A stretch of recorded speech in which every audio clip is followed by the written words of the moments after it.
উপায় আছে।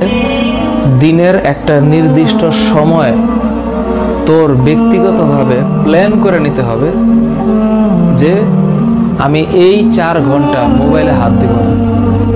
আমার পড়াটা তুই মোবাইলে দেখতেছিস, ভালো কথা, কিন্তু যখন তুই টেবিল চেয়ারে বসিস তখন হাতে মোবাইল থাকবে না।